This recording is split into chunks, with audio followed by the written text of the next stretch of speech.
Hello and welcome to Eurogoals. We start with high drama at the Santiago Bernabeu as Real Madrid against Real Sociedad is called off late on.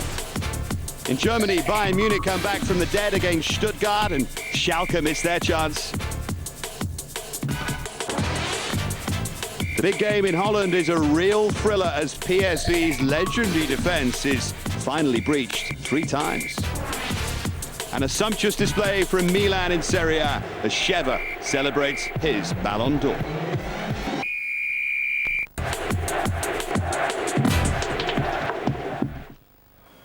We begin, though, with the biggest story of this or any other weekend, and unfortunately it wasn't down to events on the pitch at the Bernabeu. A bomb threat that forced the stadium's evacuation, no less. It all happened just before the end. The threat made by the Basque separatist group ETA to a Basque newspaper. News reached the referee just 4 minutes from the end of this game. It was 1-1 when it was called off. Ronaldo with the goal for Real, and Nihat got an excellent equaliser for Sociedad. The latest news is that the remaining 4 minutes and injury time will be played on January the 5th. The best part of 70,000 spectators were evacuated close to the end. Real had the best of the match. It was Beckham squaring. But an afternoon that they'll want to forget, really. This was the Sociedad equaliser, brilliantly taken, wasn't it, by Nihat, who's returned to some scoring form.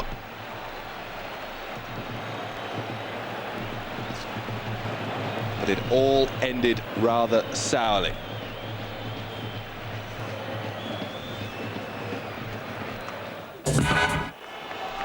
Well, the finale there at the Bernabeu may have been worrying and not a little surreal, but for Barcelona it was a weekend like any other, i.e. a winning one.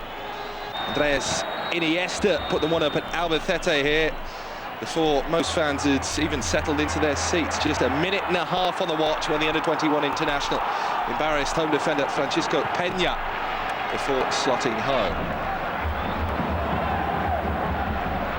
Albacete, though, that scored just once in their previous 3 home games, got an equaliser in the 28th minute. It was a free kick by Pacheco, headed in by the Chilean Marc Gonzalez, his first for the club.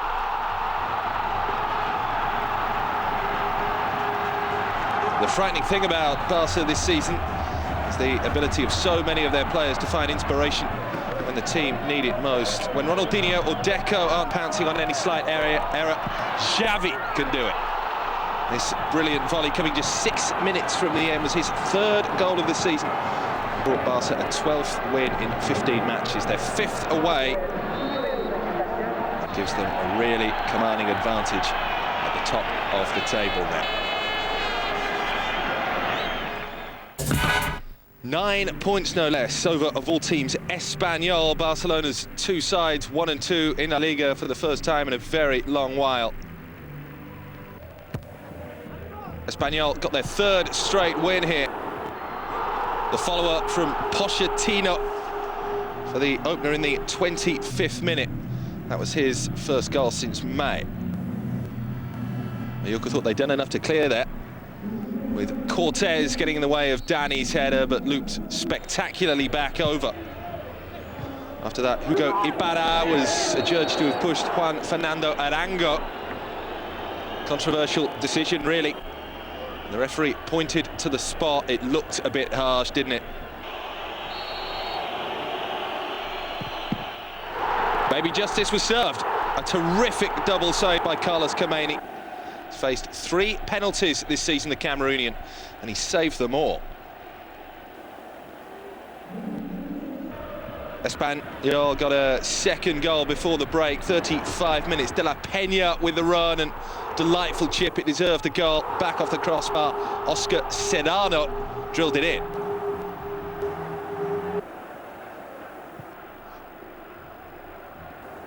Mallorca made things interesting on the hour mark. They scored themselves. Guillermo Pereira, somehow it bounced up and embarrassed the keeper. But Espanyol hung on for their 5th win from their last 6 matches. Mallorca back in the doldrums with an 8th defeat. They slip back to 2nd bottom. Well, they may have lost their place in the Champions League and 1 or 2 admirers in the process against Werder Bremen, but Valencia's Liga revival continues. After that run of 6 without a victory, the Merengues have now won their last 4 with this success against bottom club Numancia. Carlos Marchena aiming the winner after 20 minutes. Some fumblesome goalkeeping really from Barrero, and it was punished. And another goal ruled out in the second half, smashed in by Gisco. But referee spotted a foul on the goalkeeper. One was enough really for Valencia. All of a sudden, Ranieri's team are back up to 3rd in the table. Numancia stay bottom. Played 8, lost 8 away for them. And Numancia indeed look destined for a swift return to the 2nd division. Final score here, 1-0. With a recent run that read last 4 at home, 1, last 4 away, lost. Well, Bilbao were thankful that they were at the San Mamés at the weekend against Atletico Madrid. A minute into stoppage time at the end of the first half, and Asia del Horno got the breakthrough. Recently been called up to the senior international side and developing a real nifty habit of popping up into the penalty box. Good finish this. Atletico Madrid's best chance came 11 minutes from the end. Ibagatha with a ball for Torres. The offside trap didn't work, nor did the finish. Atletico Madrid's inconsistency shows no sign of abating. Another home win, though, for Bilbao. Well, last week was surely one of the worst ever for Deportivo, humiliatingly hit for 5 by Monaco. The response was to almost beat Sevilla, but again, there will be disappointment at the Riazor. The visitors took the lead here 3 minutes before the break. Carlitos, grateful to the Depor defence there.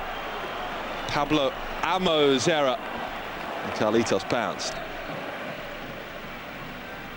There's inspired substitution, though, from Javier Irareta. Sergio came on at the break for Aldo Ducher, and within 6 minutes, he'd scored. Scaloni with a knockdown from Luque's cross. Excellent finish for Sergio's 2nd of the season.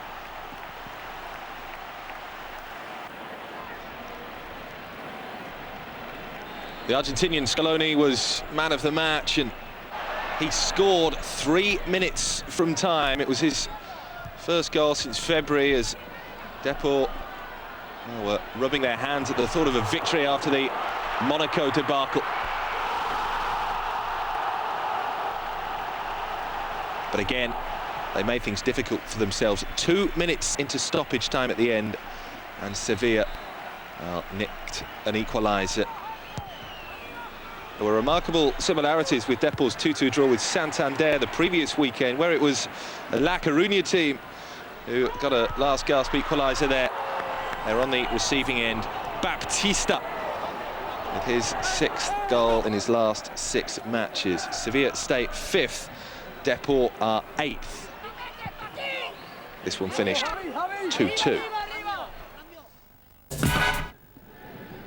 When Real Betis lost at Sociedad last week, it halted an unbeaten run of 10 matches, but the Andalusian side responded in fine style here by condemning Santander to a 6th away defeat in 8. The first goal came in the 27th minute through Edu. Excellent header, wasn't it? Cross from Fernando from the left, and he headed it back in the direction it had come from. It's the Brazilian's 6th goal of the campaign. Betis got a 2nd goal 19 minutes from the end. Edu provider this time for Ricardo Oliveira. What form he's been in. 7 goals in 7 for Oliveira. And not even a late Santander flurry was enough to deflect the progress of Betis here. Guerrero with the ball to Angel Arizmendi. This was the youngster's first goal for Betis since joining from Atletico Madrid, where he'd come up through the youth system. Silence was deafening, wasn't it? Betis a place up to 6th with his victory. Racing continue to struggle. They've not won in 5. Confirmation of all the results from La Liga this weekend. Villarreal with a 2-1 win at Getafe. A draw there at Osasuna. Well, they remain on course, don't they, for the championship. Nothing, it seems, could stop Barcelona and Espanyol up to 2nd. Numancia with 11 points from 15 prop the table up, and Mallorca under Hector Cooper in awful trouble as well. And still to come, we got all the goals from Germany, including that Bayern comeback against Stuttgart. And then we take a trip to Holland for one of the classic games of the season, PSV against Feyenoord.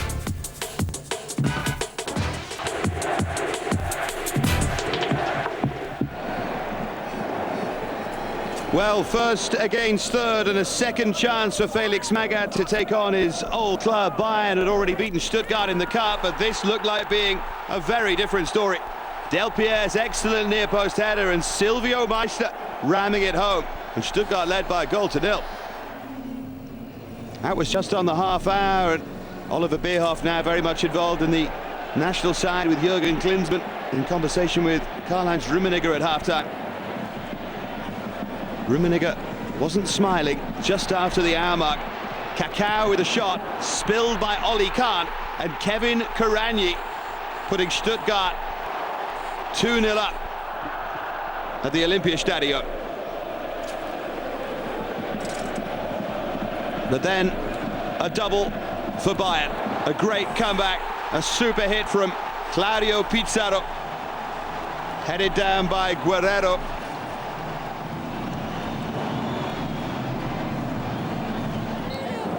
And it was the two Peruvian players who would save Bayern. Guerrero having teed up Pizarro. Picked up the rebound after Balak's header was saved. And it did very much seem like a point gain for Bayern. But it did open the door for Schalke, although they had a shock. Big chance for them to go top after Bayern had slipped up. And remember, this is against bottom of the table Freiburg, who lost 6-0 to Werder Bremen at home last week. Lincoln's free kick, headed in by Mladen Kristajic. Looked like business as usual for an excellent Schalke side, but 3 minutes from time, a big shock. They went to sleep. Roda Antar, 1-1. Schalke will regret that. Now, Wolfsburg's great run in the Bundesliga was starting to look rather shaky. They needed to bounce back to form. They had a hapless Arminia Bielefeld side to play, and they took full advantage. Andres D'Alessandro's cross, Thomas Ritter with the excellent finish. Martin Petrov has been the outstanding player in this Wolfsburg side. It was his cross in, it was Diego Klimovic, the man from Argentina, with the goal for 2-0. Both of those before the half-hour mark, and just after that, Petrov involved again. Remember him from Euro 2004, he was the one success for Bulgaria. And Thomas Biederic sliding in and making it 3-0. Petrov got yet another assist before half-time from a corner again, and Biederic for a second goal.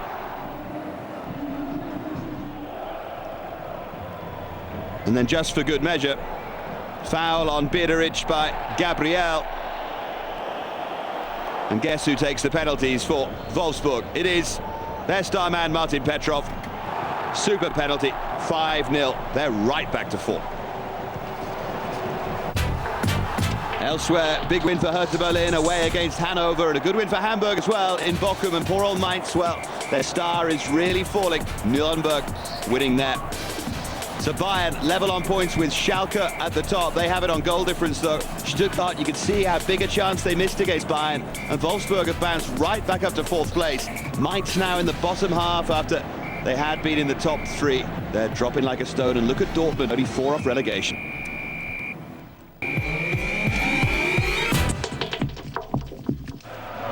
It's one of those days when you're reminded of just how intense and intoxicating De Kuip can be. The league table may say that Feyenoord are a long way short of the playing standard set by today's guest PSV. If trophies won on the ability to invite teams over to your place and intimidate them, the club from Rotterdam would be in a league of their own. Well, Ruud Gullit has a full complement to choose from now the right-back Song has recovered from injury.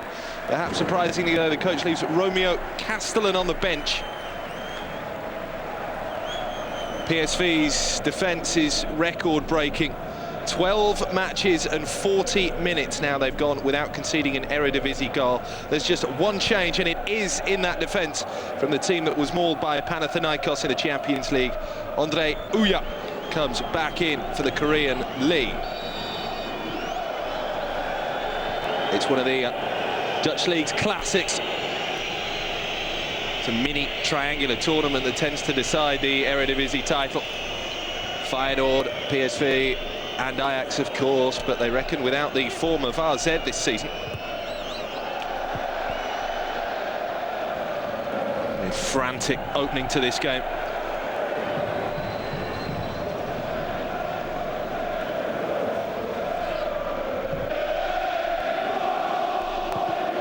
Van Bommel. Oh, the defence stood still! And it's been headed in by Cocu.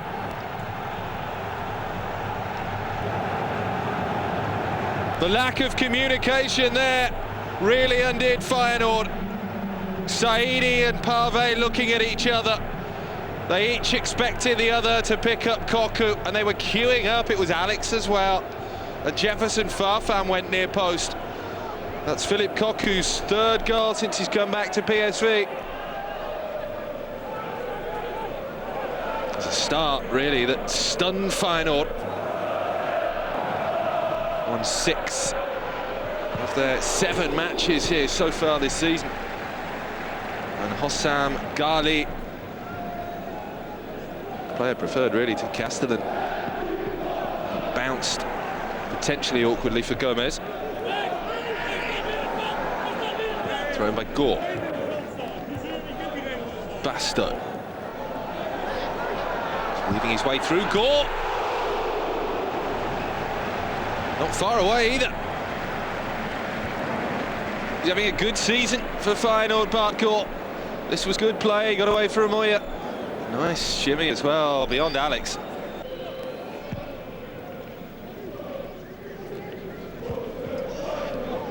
Van Bommel. This is Lee. Kuit's tracked him all the way back. He's done well. Swings it into the middle. Again, they went to sleep. Again, PSV have scored. Jefferson Farfan, the freedom of the penalty box. Feyenoord just didn't learn from that Cocu opener. Well, Ruud Gullit surely cannot believe what he's seeing.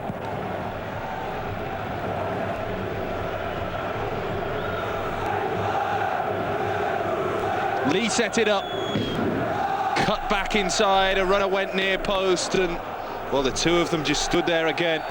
Saidi and Pave. Such a distressing goal to concede. They didn't learn the mistake from their mistake even. And, well, Hossam Ghali here is being replaced by Romeo Castellan. 33 minutes gone. Well, it's big enough to appreciate that it's not really working out in the midfield for Feyenoord.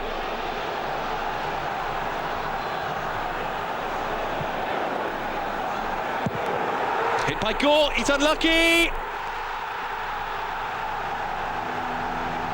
Feyenoord have one back at such a crucial point, just 4 minutes into the second half, and it's Solomon Kalou. It's his 11th goal of the season. One of the stars of the Eredivisie this year. And he's handed here Feyenoord a lifeline.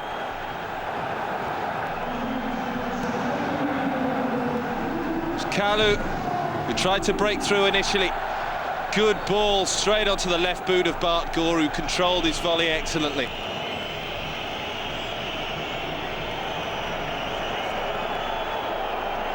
DeMarcus Beasley is being replaced here by Johan van Lanten.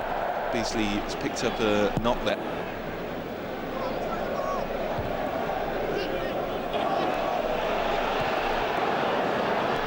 By Koku. Oh, here's Farfan. He felt he was pulled back. Feyenoord disagree. Judge for yourselves here. There did look to be just a pull back there by Saidi. And then in storms Parve.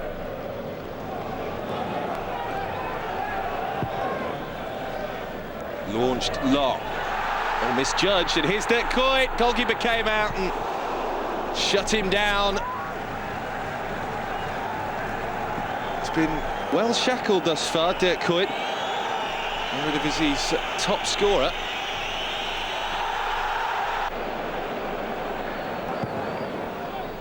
Zoya.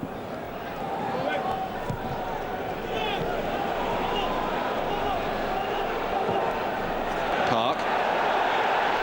Zoya. Feyenoord hopelessly exposed again, and they've conceded again. Surely that wraps it up.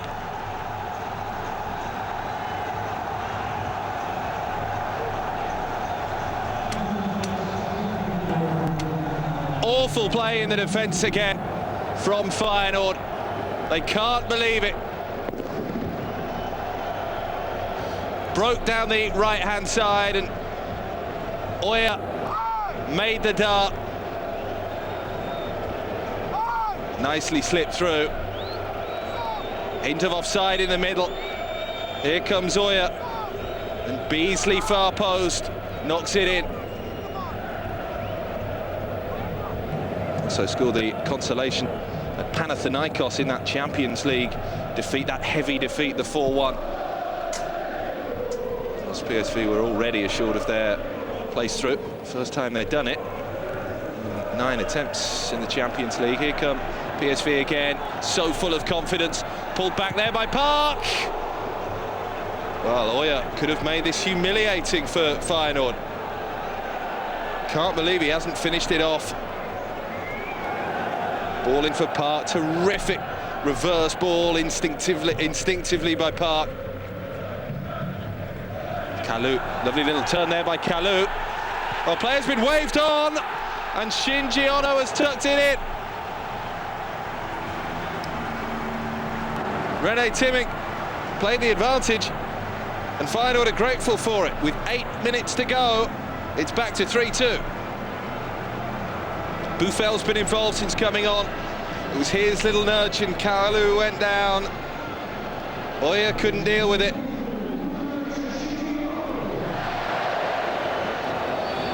Run by Kuyt, spinning away as well to the right-hand side. It was a pretty slip shot from PSV. That proud defensive record, the phenomenal run of not conceding for 12 league matches. Well, shot through now. Oh, and they've conceded a third as well. 2 minutes into stoppage time. Bart Gore.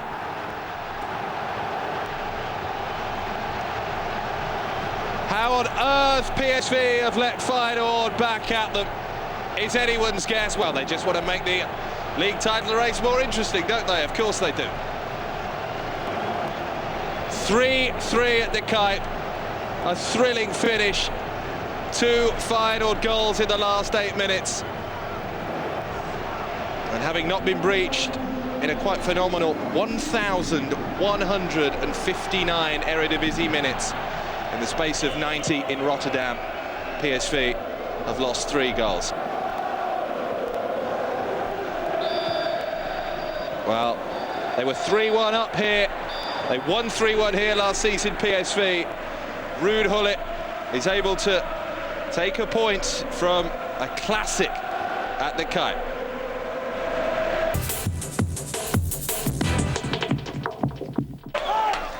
And all the while, AZ keep winning. 9 wins in a row and 14 unbeaten for Co Adriaanse's remarkable side. They did have considerable help here from the Twente defender Karim Touzani. First of all, Martin Meerdink with the volley, and Touzani deflecting into the back of his own net. That on 6 minutes, great start for AZ. Cross from Kenneth Perez. And watch out for that number 6 again. 7 minutes before half-time, in fact. Perez crossing to Sektiui in the end. And Tuzani there with a second goal for RZ. 2-0 was the half-time score. Amazingly, Tuzani stayed on the pitch after half-time. And guess what happened? 59 minutes gone. That is him again, Tuzani. Over he goes. 3-0 for RZ. Kenneth Perez with the goal. Tuzani having the game of all games.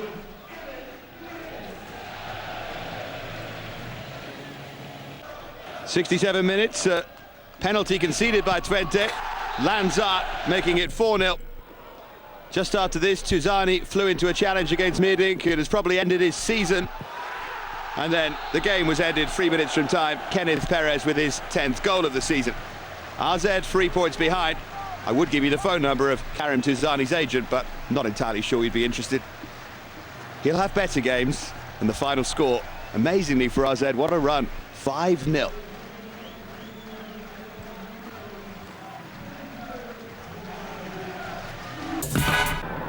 Now, Rafael van der Vaart was back in the Ajax lineup after his midweek bust-up with coach Ronald Koeman. It was, though, another Amsterdam youth product who won the day. First of all, a chance for Vitesse. The shot from Yakubu onto the crossbar. It had Hans Vonk beaten. And Ajax were pretty poor, but 2 minutes from time, this youngster we've spoken about on Eurogoals in recent weeks did it again. Ryan Babel.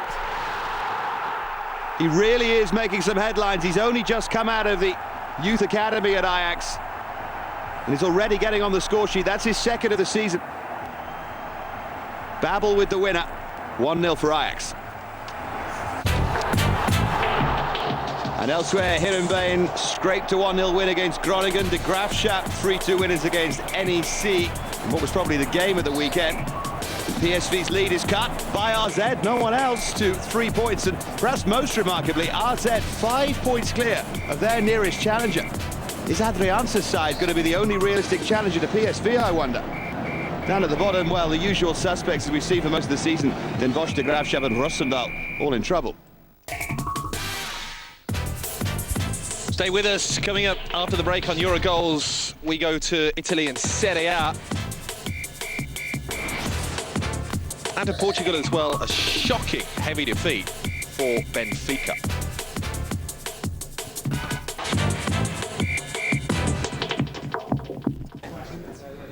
Serie A's game of the season is coming next week, and Milan were keen to send a message to Juve, who played Bologna that night, and boy did they. Deli Carri with the foul on Hernan Crespo. And watch carefully here, Pirlo's penalty saved by Lupatelli, and Clarence Seedorf following it to make it 1-0 for Milan. And a great unbeaten run since losing at home against Messina, Milan. And they soon made it two in rather strange fashion. Crespo's chip, Chiellini volleying into his own net. Sounds strange to say, but Chiellini was Fiorentina's man of the match. Didn't look like it there. 2-0 at half-time, and really it could have been 3 or 4. Andrei Shevchenko on his way to Paris the following day to pick up the Ballon d'Or, European Footballer of the Year. Got on the score sheet after missing a couple of chances, and he really wanted to celebrate. That was 3-0 and certainly game over. Hernan Crespo just after the hour made it 4. This after Lupatelli had been substituted at half-time with an injury. Super finish from Crespo. 17 minutes from time, Shevchenko, having refused to be taken off by Ancelotti, was on the hunt for a hat-trick and got a second. Lovely ball back from Crespo. And you know, we talk about teams trying to walk the ball in. Well, Milan practically did for the 6th. Really embarrassing. Ambrosini, Seedorf, he could have walked it in. He slotted it instead. Milan 6, Fiorentina 0. Juve to come in the evening. And this is what happened after Bologna had had 2 very, very good penalty claims turned down. That free kick was given 4 minutes from time. Bologna coach Mazzoni talked about the referee afterwards and was highly critical. Nothing wrong with Nedved's free kick. But those who throw conspiracy theories around Serie A will have had plenty of grist for their mill there. Juve winning 1-0. Inter, well, what can you say about them? It's now 12 draws in 15 games, and a game they should have won. Adriano with his 14th of the season from the penalty spot after Cambiasso was fouled by Portanova, and Inter on their way. But then 4 minutes from half-time, the man who'd given the penalty away, Portanova, was left unmarked by that awful Inter backline, and it was 1-1. And then Inter got a little more luck. Argili sent off, Vieri's shot blocked on the line, and Adriano with a chance with the penalty, and he missed it. Fontana in the Inter goal, Toldo out through suspension, and unbelievably Siena took the lead 3 minutes from time. Torre Andre Flo, remember him? Heading home Chiamento's free kick, and then even more unbelievably, 92nd minute, Christian Vieri heading in Karagounis' corner. Another draw for Inter, 2-2. Well, Baldini's time at Parma is over after they lost at Livorno. Game of the weekend, unquestionably. Fantastic Lecce under Zeman, drawing 3-3 at a Di Canio-inspired Lazio. So Juve still lead by 4 points from Milan. Udinese have now gone 9 games unbeaten. They're in third, and Cagliari in the other Champions League spot next weekend. What more can you say? It's Juve-Milan. It's not the decider. It's going to go a long way to deciding it.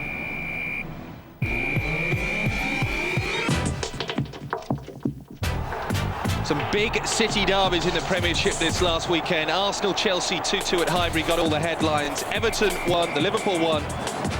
Birmingham won, the Birmingham won. That's how it stands. 4 points Chelsea's advantage over Everton. Can you believe it? A point ahead of Arsenal, Manchester United 5 back. West Brom lost at home at the weekend. Big win for Norwich. A late goal continuing the Bolton slump.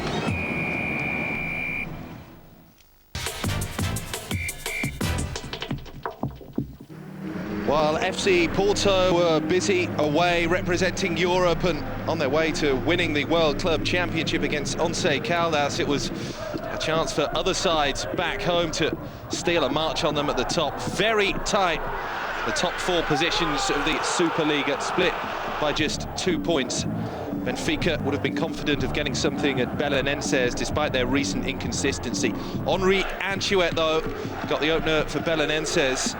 That was in the 23rd minute. Then Amoreña fouling Anchouet, and Lorenzo tucked home the penalty. Bristol City and Oldham fans maybe remember Lorenzo, maybe not. He only played once for either of them. 3-0 came in the 31st minute. Jose Pedro. Benfica 6s and 7s have got a long injury list, certainly to defenders. Benfica, Ricardo Rocha, Miguel and Luizao, all unavailable for one reason or another. Manuel Fernandez suspended. That was really smacked through by Pedro. Knew he had to give it some welly to get it through the forest of players. Did exactly that. Marco Aurelio then saving from Giovanni as Benfica tried to attack and respond in the second half. Petit drilling over. Got even worse for Benfica. 72 minutes gone. 4-0 Belenenses. Jose Pedro again. No wonder they were basically laughing. This was embarrassing for Benfica. Despite the late goal from Šokatar, that was his 4th of the season for the Croatian. Benfica have lost 2 of their last 3 after the defeat at Leiria a couple of weeks ago. Belenenses maybe mid-table, but they have a good home record. 5 wins from 7 matches. This is a night Benfica will want to forget in a hurry. 4-1. Boavista with us able to retain top spot. They were held to a 1-1 draw at Moreirense last week, but returned to winning ways against Academica here. First chance, though, for Academica, who played some decent stuff at the Bessa. Paulo Adriano there, just wide.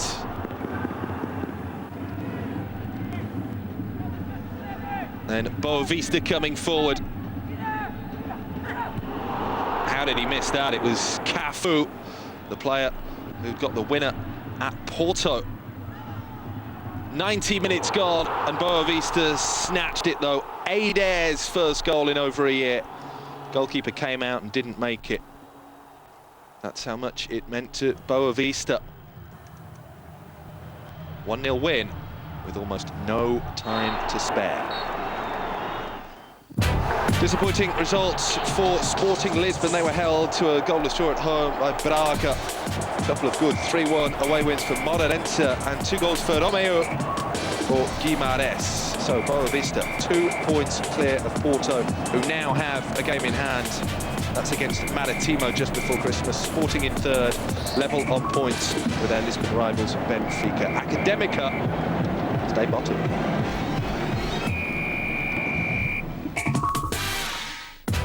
And coming up next, bad times for Philippe Troussier at the Velodrome. And Saint-Etienne really hit their stride. Always a tough-looking trip for Lyon, although they'll have to cope with plenty of those as their Champions League campaign gathers pace.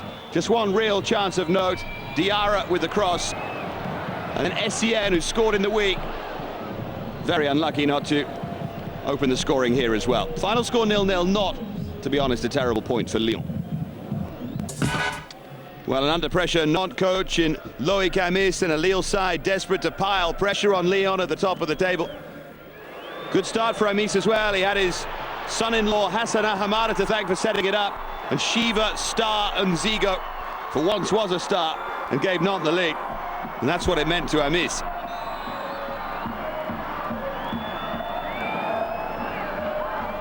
But after that, via an unforgivable pun, something really was a miss for Nantes because Lille came roaring back. Second half, 2 goals, and they took the game. Geoffrey Derny making it 1-1. And they really deserve this. It was 2 goals in 2 minutes, and they simply swamped Nantes. Could have been a lot more, but the man who's popped up for Lille all season, having made a dramatic debut a couple of seasons ago, is Matt Mousselou. Derny and Bodmer involved, and Mousselou again took it on and took it coolly. Final score, and Amis is now in serious trouble. Was Lille 2, Nantes 1. The gap between Lyon and Lille at the top is closed. And this extraordinary season for Lille continues. No one saw them coming. Claude Puel has really worked the oracle. Their 9-game run without a win ended last week. They assured a last 16 Champions League place on Wednesday, and now Monaco's rehabilitation is truly complete. Bastia in awful form. Taking advantage first of all was Javier Chevanton. Dismal pitch, dismal atmosphere, and dismal defending. That came just before the 20-minute mark, 3 minutes after half-time. Monaco would make it 2. Zikos involved, along with Saviola and Chevanton. Chevanton playing the killer pass. Saviola with plenty to do, but flicking it almost arrogantly past Penito. Monaco up to 3rd in the table, the only realistic challenger to the top 2. And Bastia's slide continues at just 1 point off the relegation. Final score, Bastia 0, Monaco 2. Well, a time for reflection at the Velodrome in memory of the great Raymond Goethals, the former Marseille coach who died last week.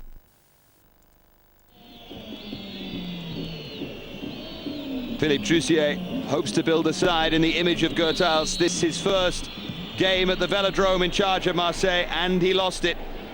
Rangers will have to be very careful in their UEFA Cup game of Auxerre, who, even though they lost all those star players, are looking very good. Benjani firing home the goal half an hour from time. Paris Saint-Germain awful against CSKA in midweek in going out of the Champions League. Now they can concentrate on Liga, and boy did they need this. Paoletta back to form, 24 minutes gone, and a super finish after the ball forward from Lorik Cana. Sochaux's previously brilliant home record is starting to look increasingly shaky. Newcastle didn't have too much trouble winning here, and nor really did Paris Saint-Germain. L'Enfant losing the ball. And then Paoletta and Pancrat combining for Paoletta to make it 2-0. After that, Sochaux's in-form Brazilian striker Elan missed a penalty kick.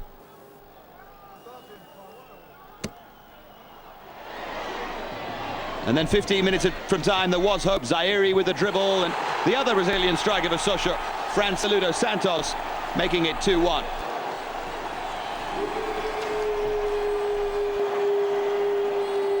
Wasn't quite enough for the side from Montpellier. Crucial away win for Paris Saint-Germain.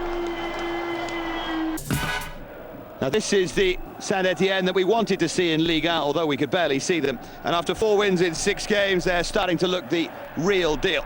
Not quite living up to the names of the past just yet, but Frédéric Piquion's in good form, and he made it 1-0 after just 3 minutes.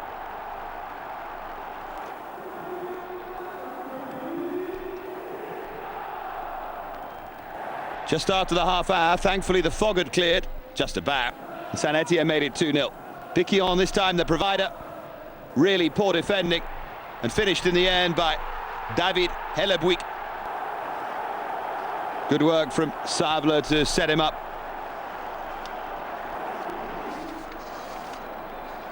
Been a horrible season for Caen so far, and it continued here.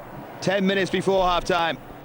Good work from Pascal Feinduno, who is desperately unlucky not to score. And the run from Frédéric Mendy, and what about that for a goal?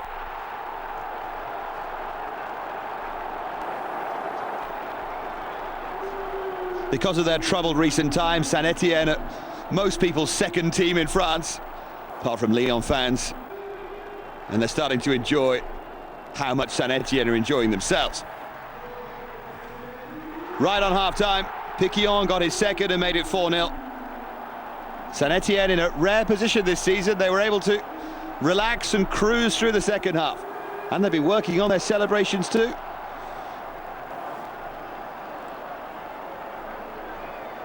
It's been all about confidence, this good run. We knew that Piquion was good, and we knew that Lilian Compin had scored plenty of goals in the second division last season. And since he broke his duck in Ligue 1, he keeps scoring. 4 minutes from time, Compin made it 5-0. As close to comfortable as it's been for Saint-Etienne this season.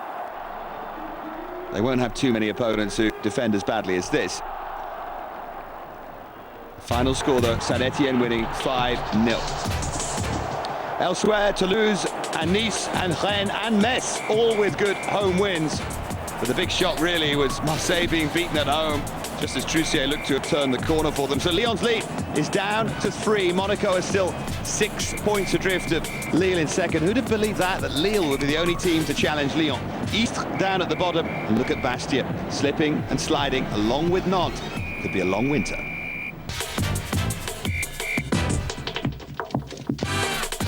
It's that time again, your chance to win great prizes with Eurosport's Goal of the Week. Well, before we bring you this week's shortlist of 3, Goran Pandev scoring here for Lazio at the Delle Alpi against Juve is last week's winner. From the first view here, we see the importance of a late run from midfield. It's difficult for a defender to move out of position and intercept the player running forwards. At the edge of the area, we see that Pandev gets the only piece of good luck that he needs to get a kind break off Cannavaro. After that, it was just all about Pandev's skill. The Macedonian keeping the ball so close to him that Buffon never has a chance and then can't do anything with the close-range strike. Similar to view 1, but we get a better picture here of Juve's defensive errors. First, Cannavaro dives and is then never able to regain position. Thuram stands up, but he's not quick enough to try to block or tackle. Defensive errors, but 2 world-class defenders.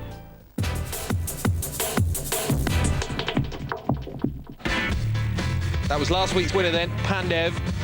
Goal A, first of 3 this week, comes from Ali Boussaboun. Always seem to get contenders, don't we, from the Eredivisie. This week's is no exception. 1-1. goal for Nat Breda here against Den Haag. Goal B, also from Holland's Aruna Kone in Roda JC's 3-1 win against Roosendaal. Lovely dribble and a delightful little finish as well.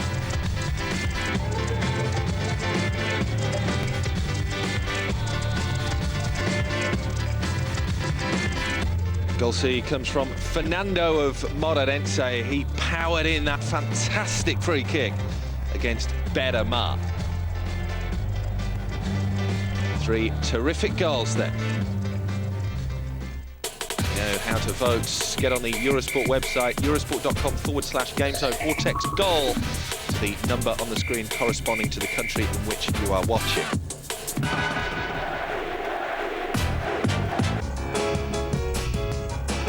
That's more or less it from Eurogoals, but stay with us on Eurosport all this week. Plenty of football coming up, day, evening and night.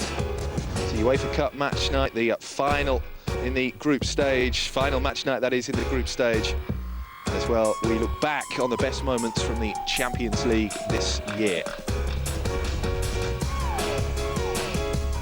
Also, happy hour, roundup of the last match night in the Champions League and top 24 coming up too this week from Eurogoals, from Dave Farrett and me, Andy Bodfish. For now though, bye-bye.